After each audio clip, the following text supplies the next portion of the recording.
এখন তো মোবাইলের যুগ, সবার কাছেই মোবাইল আছে।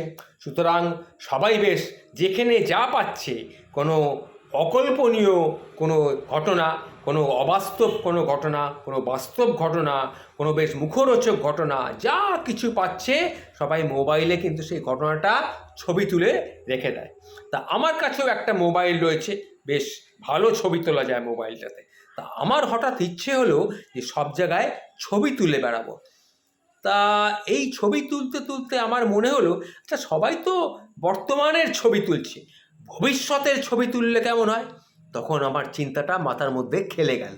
ভাবলাম ভবিষ্যতের ছবি আমাকে খুঁজে বেড়াতে হবে। তখন আমি সেই মোবাইলটা নিয়ে রাস্তায় বেরিয়ে পড়লাম। যখন যেদিকে দু চোখ যায় চলে যেতে শুনলাম, কখনো জঙ্গলে, কখনো পাহাড়ে, কখনো নদীর ধারে, কখনো সমুদ্রের ধারে চলে গেলাম। গিয়ে আমি সব জায়গায় গিয়ে ভবিষ্যতের ছবিটা খুঁজতে আরম্ভ করলাম। কারণ কি, আমি হয়তো আর, আমার তো এখন বয়স হয়ে গেছে, আমি আর কতদিন বাঁচবো?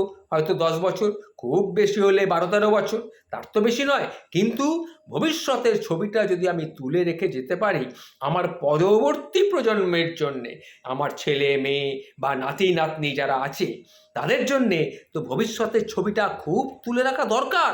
কারণ ভবিষ্যতে তারা কি হবে, তারা কি দেখবে, সেটা তো তাদেরকে যে দেখানো খুব প্রয়োজন।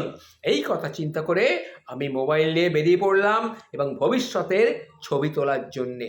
এইভাবে আমি বেশ কিছুদিন ধরে ঘুরছি ঘুরছি ঘুরছি, আর যেখানে যা পাচ্ছি সব তুলছি, কিন্তু ভবিষ্যতের ছবি কিন্তু এখনো আমি ঠিক তুলে উঠতে পারিনি।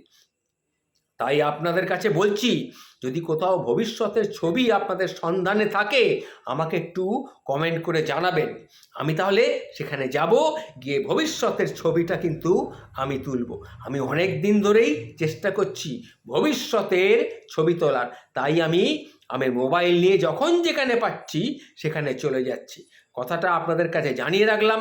যদি আপনাদের সন্ধানে থাকে কোনো জায়গায় ভবিষ্যতের কোনো ছবি আপনারা দেখতে পান, আমাকে সঙ্গে সঙ্গে আমার খবর দেবেন।